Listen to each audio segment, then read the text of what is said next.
Hey guys, you're watching GoDuoTV. First bit of news we've got for you guys is on smartphones. Now you may have seen some of these like cool looking smartphones in movies like sci-fi, they're all see-through. You might think that's some ages away, I'm not going to see anything like that for ages, but there's this Taiwanese tech company called Polytron. They've designed a prototype see-through glass smartphone which is fully operational.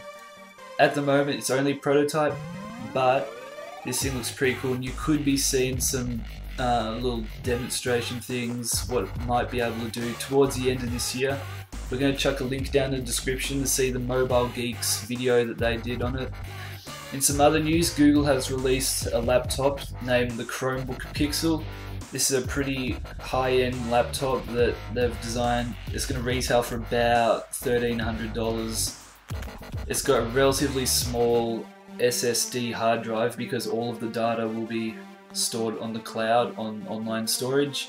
So the Chromebook Pixel will be a very lightweight computer weighing in about 1.5 kilograms. Google isn't necessarily expecting this to sell really well, they're just doing this to prove to other people that they can make computers and they can make really good ones for a decent price and have really high-end specs. So for those of you guys who watch the online news stream for the Sony conference of them unveiling the PlayStation 4, you might have noticed that they also announced the DualShock 4 controller for PlayStation 4, which claims to enhance the experience with a few intriguing new features, including Kinect-like stereo camera and also many touch-based controls.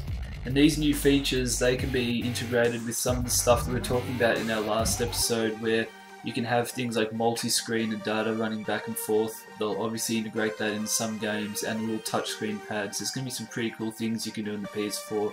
So if you watched our last video talking about how the Xbox 720 won't be able to run second-hand games, Sony has announced that the PlayStation 4 will support second-hand games.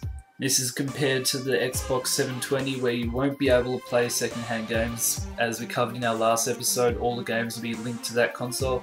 PlayStation 4 will not have that issue, so in a way this could be a bit of an upside step up above the Xbox 720. Earlier on this week, VG Leaks put out onto the internet a few of the specs for the new Kinect sensor on the Xbox 720.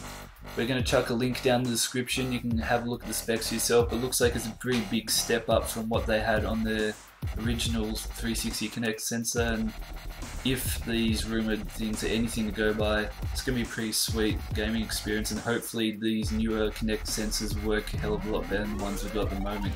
So hopefully the next generation Kinect will be much more smaller and be more powerful, and hopefully Microsoft will have eliminated all of its flaws. So that's all the news we've got for you. And until next time, see ya!